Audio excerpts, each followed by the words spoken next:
Existe um momento em que a humilhação para de ser um peso individual e se torna um combustível coletivo. Não acontece de repente. Acontece depois de anos. Depois de impostos que consomem o que a família mal produziu. Depois de soldados entrarem na sua casa sem pedir licença e saem sem dar satisfação. Depois de ver seu idioma tratado como ruído, sua cultura tratada como curiosidade primitiva, sua dignidade tratada como detalhe irrelevante numa equação de poder que nunca incluiu você como variável que importasse. Acontece depois de tudo isso acumular em silêncio, camada sobre camada, sem saída visível, sem perspectiva de mudança, sem ninguém em posição de autoridade que considere sua dor como dado relevante para qualquer decisão. E então acontece alguma coisa numa igreja numa segunda-feira de Páscoa. E o mundo muda em poucas horas de uma forma que nenhum dos envolvidos havia planejado e que nenhum deles conseguiria desfazer. Para entender o que aconteceu na Sicília em 30 de março de 1282, é preciso primeiro entender o que havia acontecido nos 16 anos anteriores. Não em termos de política dinástica ou manobras geopolíticas entre casas reais europeias, mas em termos do que era a vida cotidiana de uma pessoa comum numa ilha que havia trocado de dono sem que ninguém na ilha tivesse sido consultado sobre a troca. Carlos de Anjou chegou à Sicília em 1266 com a bênção papal e a lógica das conquistas medievais. Havia um trono disponível, havia uma justificativa religiosa suficientemente maleável, havia um exército. Os Unstaufen, a dinastia anterior, foram derrubados. A ilha passou para os Anjou. Do ponto de vista das chancelarias europeias, foi uma transição de poder relativamente organizada dentro dos padrões da época. Do ponto de vista de quem vivia na Sicília, foi o começo de uma ocupação que tratava a ilha como território conquistado e seus habitantes como população subordinada cuja função principal era financiar e servir a nova ordem. Os franceses que chegaram com Carlos não vieram para construir algo junto com os sicilianos. Vieram para administrar o que consideravam seu. Trouxeram suas próprias hierarquias, seus próprios funcionários, seus próprios critérios para decidir quem merecia o quê. Os cargos de importância foram preenchidos por franceses. A justiça era administrada por franceses. Os impostos eram determinados por franceses e cobrados com a lógica de quem precisa financiar um reino e considera os detalhes do sofrimento local como ruído burocrático. A violência não era incidental. Era estrutural. Não no sentido de que havia uma política oficial de brutalidade, mas no sentido de que quando soldados de uma força ocupante sabem que a população local tem recursos limitados de recurso e que a proteção institucional flui primeiro para quem é da casa, a violência encontra espaço para existir e se normalizar. Um soldado que assedia uma mulher siciliana no mercado sabe, sem precisar calcular explicitamente, que as consequências prováveis são menores do que seriam se a mulher fosse francesa. Esse cálculo não precisa ser consciente para operar. Ele se instala nos comportamentos porque a estrutura de poder o permite. E os sicilianos viviam dentro dessa estrutura há 16 anos.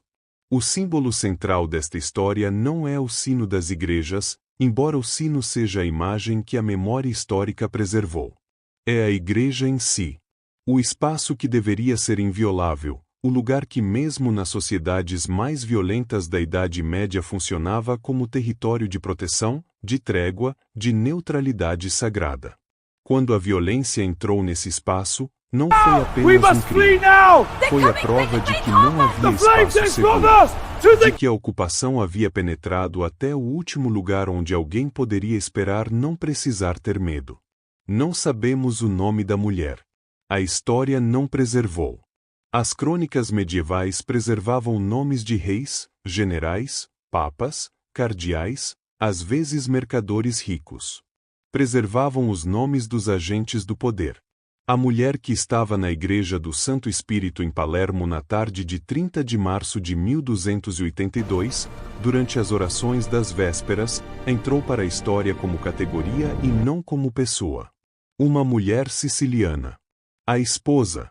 Sabemos o que aconteceu porque o resultado foi grande demais para ser ignorado. Um soldado francês a abordou. Os relatos variam nos detalhes com a imprecisão usual das fontes medievais, mas convergem no essencial. Houve agressão, houve violência sexual ou tentativa dela, houve o tipo de violação que num espaço sagrado durante um momento de oração carregava um peso simbólico que ia além do crime pessoal. Era a ocupação mostrando que não havia limite que respeitasse. O marido estava presente. Matou o soldado. E então a notícia começou a se mover pela cidade com a velocidade específica das notícias que confirmam o que todo mundo já sabia, mas ninguém havia dito em voz alta de uma forma que não pudesse ser ignorada. Não foi um plano. Não havia uma organização esperando por um gatilho, não havia uma liderança coordenando uma resposta, não havia uma estratégia pronta para ser ativada. O que havia era 16 anos de humilhação acumulada em dezenas de milhares de pessoas que viviam na mesma ilha, sob as mesmas condições, com o mesmo nível de raiva represada e a mesma ausência de saída legítima. Quando os sinos tocaram as vésperas naquela tarde, o som que normalmente sinalizava a oração sinalizou outra coisa. Não por decisão de ninguém em particular. Por ressonância coletiva. O som encontrou o combustível que estava esperando e o combustível encontrou o som. O que aconteceu nas horas e dias seguintes em Palermo, e depois em Messina, Siracusa, Catania, e nas cidades menores da ilha, não tem nome limpo. Os sicilianos mataram os franceses. Não apenas soldados. Não apenas funcionários da ocupação. Franceses. A categoria inteira.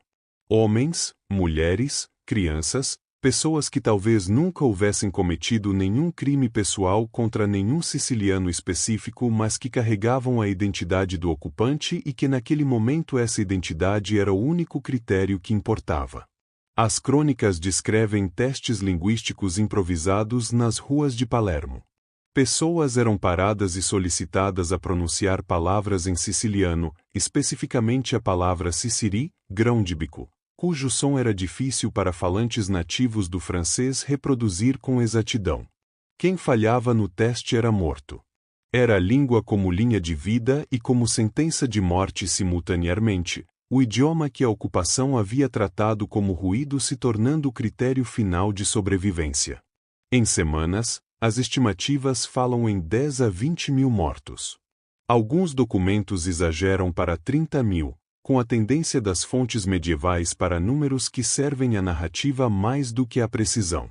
O número exato é impossível de verificar. O que é verificável é que a Sicília expulsou os Anjou de uma forma suficientemente definitiva que Carlos nunca recuperou a ilha. Pedro III de Aragão, que havia estado esperando nas proximidades com uma frota convenientemente posicionada, aceitou o convite dos sicilianos para tomar o trono. Sua esposa era herdeira dos Hohenstaufen, o que fornecia uma justificativa dinástica suficientemente respeitável. Chegou com a frota. Assumiu o controle. A vingança popular havia servido de alavanca para uma ambição real que havia sido planejada independentemente. Esse é o detalhe que a narrativa heroica das vésperas sicilianas frequentemente suaviza.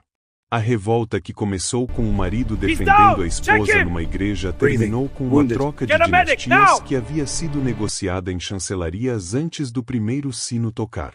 A raiva dos sicilianos era genuína. O sofrimento que a alimentava era real. Mas a canalização dessa raiva em resultado político específico não foi espontânea.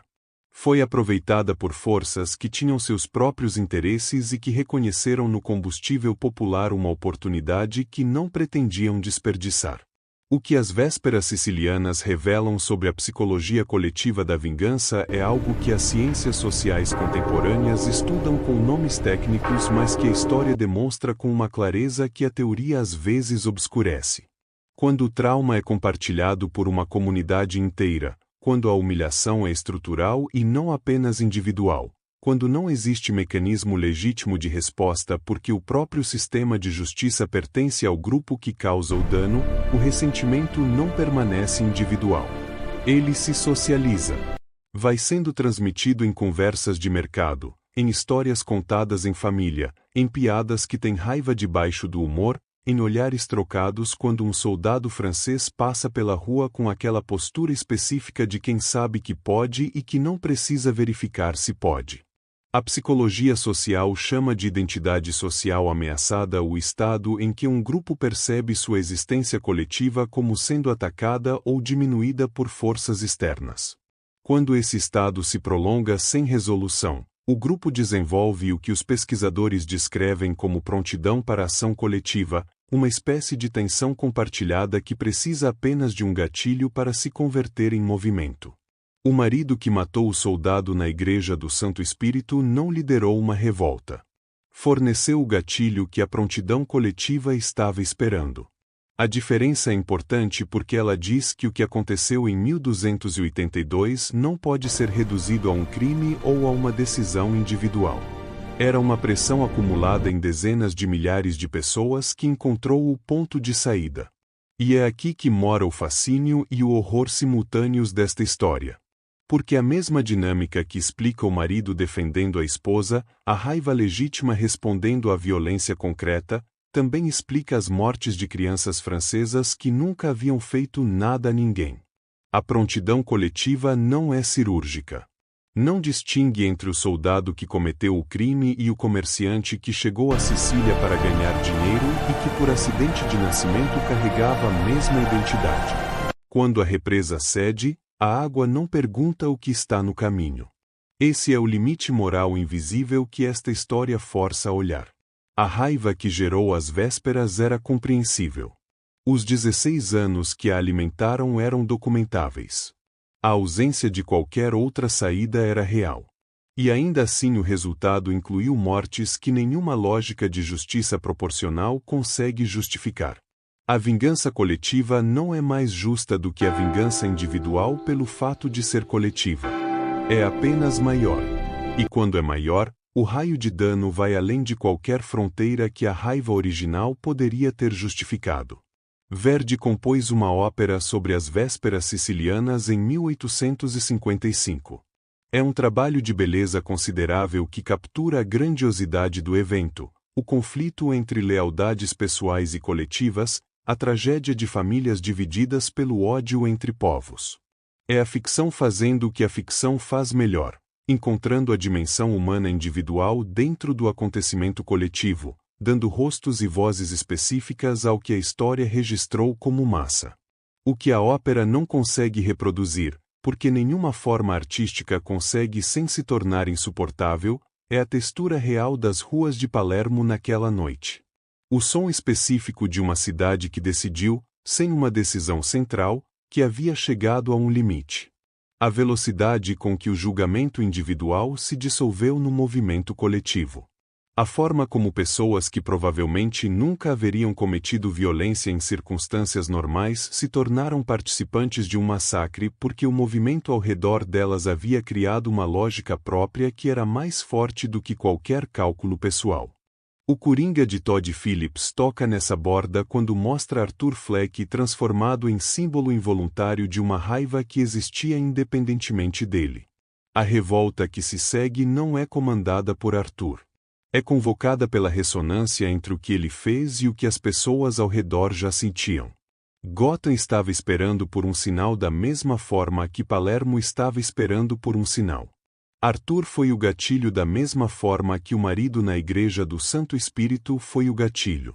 A diferença é que Gotham é ficção e pode parar no ponto em que a narrativa alcança seu clímax emocional.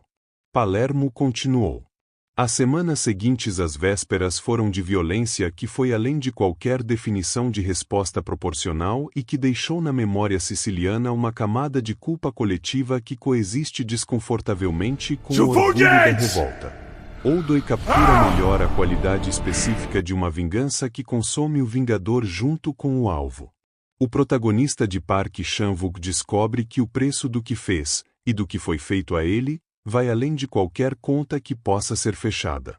As vésperas sicilianas deixaram a Sicília livre dos Anjou e imediatamente sujeita aos aragoneses, que não eram sicilianos e que tinham seus próprios interesses. A libertação produziu outra dependência. A vingança limpou uma ocupação e preparou o espaço para outra. Carlos de Anjou morreu em 1285, 3 anos depois das vésperas, sem ter recuperado a Sicília. Passou esses 3 anos tentando montar a reconquista, negociando, movendo recursos, sem conseguir reverter o que havia acontecido naquela tarde de Páscoa. A história registra que ele chorou quando soube das vésperas. Não de tristeza, pelo menos não principalmente. De raiva impotente. Da experiência específica de quem construiu algo que considerava sólido e descobriu que estava construído sobre um ódio que havia subestimado porque havia subestimado as pessoas que o carregavam. Pedro de Aragão governou a Sicília até 1285 também, morrendo no mesmo ano que Carlos. A ilha passou pelos filhos, pelos netos, por décadas de guerras que os historiadores chamam coletivamente de Guerra das Vésperas e que continuaram até 1302, 20 anos depois da noite em que os sinos tocaram. A mulher da Igreja do Santo Espírito, cujo nome a história não preservou, foi usada como catalisador de um conflito que durou 2 décadas e envolveu forças que nunca se importaram com ela especificamente. A violência cometida contra ela gerou uma resposta que a utilizou como símbolo antes mesmo que ela pudesse processar o que havia acontecido. Isso é o que acontece quando o trauma individual coincide com o trauma coletivo no momento certo. A pessoa some dentro do símbolo, a história específica é absorvida pela narrativa maior. E o que fica é o sino, é o grito, é a data no calendário. O sino das vésperas ainda existe em Palermo. A Igreja do Santo Espírito ainda existe, embora modificada pelos séculos. Em março de cada ano, há quem note a data com aquela mistura específica de orgulho e desconforto que os eventos fundadores de uma identidade coletiva frequentemente produzem quando olhados com honestidade suficiente. Orgulho porque foi o momento em que uma população que havia sido reduzida a súditos de segunda categoria disse não de uma forma que não pôde ser ignorada. Desconforto porque o cômodo não incluiu mortes que ultrapassaram qualquer definição de justiça que a mesma população usaria para julgar outros. Esse é o legado específico das vésperas sicilianas que nenhuma narrativa heroica resolve completamente. Não foi apenas uma revolta. Foi uma revolta que se tornou um massacre. Foi a libertação de uma ocupação que se tornou a abertura para outra. Foi a vingança de um marido que se tornou a justificativa de uma ambição real. Foi o gesto mais humano e compreensível, defender quem você ama do indefensável, produzindo um resultado que foi muito além de qualquer coisa que qualquer pessoa naquela igreja poderia ter querido ou previsto. O sino tocou. E o que veio depois do sino foi maior do que o sino. Sempre é. E você, se estivesse naquela praça naquela noite, ouvindo o sino e sentindo ao redor a mesma raiva acumulada que você mesmo carregava há 16 anos, ainda acredita que saberia onde parar?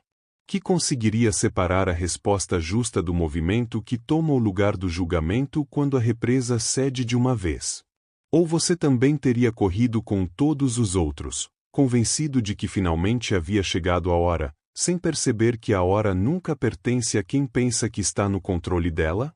Porque a verdade que ninguém gosta de encarar é esta: a vingança coletiva cria uma sensação de clareza moral no exato momento em que a moralidade se torna mais turva. Naquela praça, naquela noite, o mundo parecia simples. Havia um nós ferido e um eles culpado. Havia 16 anos de humilhação acumulada e uma oportunidade concreta de inverter a balança. Pela primeira vez em muito tempo, o medo trocava de lado. Pela primeira vez, eram os franceses que corriam pelas ruas sem saber em quem confiar, que temiam a próxima esquina, o próximo grupo, o próximo teste de pronúncia. Esse momento é intoxicante. Não porque as pessoas amem a violência, mas porque amam a sensação de recuperar controle. A vingança, quando explode depois de anos de impotência, não se apresenta como crueldade. Ela se apresenta como correção, como restauração da ordem, como ajuste necessário de uma conta que ficou tempo demais em aberto. E é exatamente por isso que ela é tão perigosa. O que começou como defesa legítima, Um homem reagindo à violação dentro de um espaço sagrado, rapidamente se tornou algo maior do que qualquer princípio individual. A multidão não age com a mesma precisão que a consciência. A multidão age com impulso. E o impulso, quando alimentado por anos de ressentimento, não quer justiça. Quer compensação emocional. A diferença é brutal. Justiça pergunta: quem fez? Vingança coletiva pergunta: quem pertence? Na Sicília, bastava pertencer. E quando pertencer se torna crime, a linha que separa a vítima e agressor começa a se dissolver. Porque naquele momento, cada ato violento parecia resposta. Cada morte parecia eco de uma humilhação anterior. Cada grito parecia tradução de anos de silêncio. Mas há um detalhe que a história ensina com frieza cirúrgica. A energia que derruba uma estrutura raramente constrói algo melhor sozinha. Depois que o sangue seca, depois que o último inimigo foge ou cai, resta o vazio. E o vazio exige organização. Exige liderança. Exige direção. E é nesse ponto que a força bruta da revolta abre espaço para os estrategistas. Pedro de Aragão não precisou criar a fúria. Precisou apenas esperar por ela. A revolta popular foi o ariete. A dinastia foi a porta que entrou no lugar. E isso não diminui o sofrimento que motivou tudo. Não diminui o abuso, a ocupação, a arrogância estrutural que transformou uma ilha inteira em combustível. Mas revela algo desconfortável. A vingança é excelente para destruir o que existe e péssima para garantir o que virá depois. O marido na igreja provavelmente acreditava estar protegendo a honra, a dignidade, a esposa. E estava. No nível individual, sua ação era compreensível. Quase inevitável. O problema é que, quando a ação individual encontra um coletivo pronto para incendiar, ela deixa de ser apenas um ato. Torna-se símbolo. E símbolos não obedecem aos limites de quem os cria. Aquela mulher perdeu o nome na história. E quando uma pessoa perde o nome e vira bandeira, algo essencial foi ultrapassado. A revolta deu à Sicília um momento de afirmação. Mas também a lançou em décadas de guerra. A libertação veio acompanhada de novos acordos, novos senhores, novas dependências. A estrutura mudou de mãos, não desapareceu. É aqui que a pergunta deixa de ser histórica e se torna pessoal. Quantas vezes você já acumulou algo em silêncio? Quantas vezes já sentiu que o sistema ao seu redor não estava desenhado para você? Quantas vezes imaginou que, se tivesse uma oportunidade real de inverter a balança, faria exatamente isso, sem hesitar? A maioria das pessoas acredita que saberia parar. Que saberia distinguir o momento exato em que a resposta deixa de ser justa e começa a ser excessiva. Mas a história da Sicília sussurra outra coisa. Quando a represa cede, o indivíduo não decide a altura da água. A multidão oferece algo sedutor: pertencimento, legitimidade, validação da raiva. E, naquele estado, parar parece traição. Moderação parece fraqueza. Questionar parece cumplicidade com o opressor. É assim que o limite moral se desloca sem que ninguém perceba. O sino tocou em 1282. Mas os sinos continuam tocando em outras formas: crises, injustiças, humilhações acumuladas em sociedades modernas que acreditam estar imunes a esse tipo de explosão. A estrutura pode ser diferente, os idiomas podem mudar, as roupas podem ser outras. A psicologia não mudou. Sempre existe um ponto em que alguém faz algo que acende o que já estava preparado. A verdadeira pergunta não é se a raiva é legítima. Muitas vezes ela é. A pergunta é: o que você faz com ela antes que ela encontre um sino? Porque, uma vez que encontra, o som se espalha rápido demais para ser recolhido. E quando tudo termina, quando a poeira baixa e a nova ordem se instala, sobra sempre a mesma sensação ambígua: orgulho por ter reagido, desconforto por saber até onde se foi. A vingança coletiva não é apenas um evento histórico. É um padrão humano. E ele continua esperando, silencioso, onde quer que a humilhação se acumule sem saída.